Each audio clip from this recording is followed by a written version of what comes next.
couple of things about the safety chuck.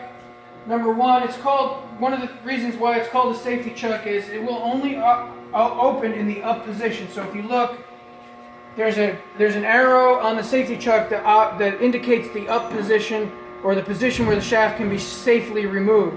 So when that arrow is facing up, you can go ahead and slide these back, and if this was a full roll, the operator could pull the shaft out.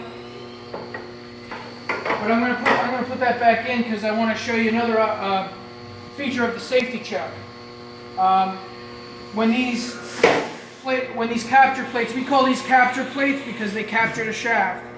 So when the capture plates are closed, if the safety chuck is not oriented with the arrow up, if it's oriented upside down, it's impossible to open the safety chuck. So these safety chucks will not open, so the shaft can never fall out. Even though the shaft is upside down right now, where if this opened, the shaft could fall out, but there's just no way to open that up.